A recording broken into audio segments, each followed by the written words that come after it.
Di sebuah desa yang sunyi, hiduplah sebuah keluarga sederhana, Awan, seorang pria yang tampan dan berkarisma, serta istrinya, Sari, yang baik hati. Mereka tinggal di sebuah rumah kayu tua di ujung desa yang sepi. Kehidupan mereka tampak bahagia, meski ada satu hal yang selalu mengganggu Awan, yaitu adik iparnya, Lila. Lila adalah wanita muda yang baru saja kembali ke desa setelah beberapa tahun merantau di kota. Keberadaannya yang misterius dan pesonanya yang kuat segera menarik perhatian Awan. Awan mulai merasakan dorongan yang tidak bisa dia kendalikan.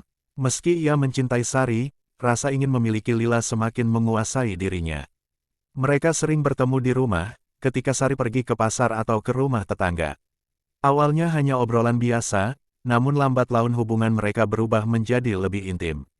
Malam demi malam, Awan dan Lila mulai berbagi rahasia, lalu cinta terlarang itu pun tumbuh. Namun, Sari mulai merasa ada yang aneh. Ia sering merasa seolah ada yang mengawasinya, bahkan di rumahnya sendiri. Ia mulai merasakan ketegangan antara suaminya dan adik perempuannya.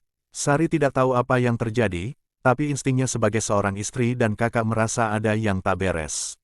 Suatu malam, Sari memutuskan untuk pulang lebih awal dari pasar. Ia mendapati pintu rumahnya terbuka sedikit. Hatinya berdebar, ada sesuatu yang salah. Saat masuk, ia mendengar suara bisik-bisik dari kamar tidur. Dengan hati-hati, ia mendekat dan melihat melalui celah pintu yang sedikit terbuka. Apa yang dilihatnya membuat tubuhnya membeku. Awan dan Lila sedang berpelukan, dengan tatapan penuh gairah yang seolah mengabaikan keberadaannya. Sari terdiam, tidak tahu harus berbuat apa. Rasa sakit yang mendalam menusuk hatinya.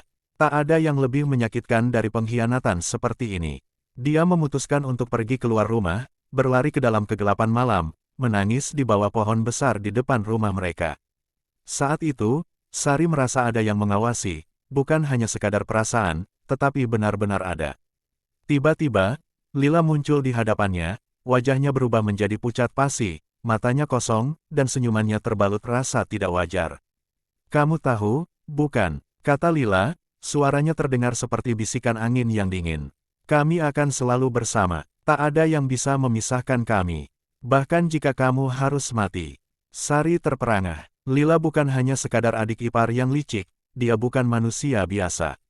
Ia adalah sosok yang terikat dengan kekuatan gelap, makhluk yang telah lama menunggu kesempatan untuk merenggut jiwa seseorang dalam keluarga itu. Tak ada yang tahu, bahkan Awan sendiri, bahwa Lila adalah maut yang menyamar. Pada malam itu juga, Awan ditemukan tewas dalam tiduran, wajahnya terdistorsi dalam ketakutan yang tak terkatakan, seolah-olah ia sedang dihantui oleh sesuatu yang sangat mengerikan. Hanya ada satu jejak yang tersisa, sebuah senyum tipis yang muncul di wajah Lila saat ia berdiri di pintu kamar, mata bersinar dengan kegembiraan. Sari akhirnya tahu kebenarannya, namun sudah terlambat. Lila, si maut yang berpura-pura menjadi saudara, telah merenggut segalanya. Kini, hanya Sari yang tersisa, hidup dalam bayang-bayang dari apa yang telah terjadi, dan dalam ketakutannya, ia tahu, maut itu masih mengawasinya. Lila tak akan pernah pergi. Ipar adalah maut, dan maut itu tak mengenal kasih sayang.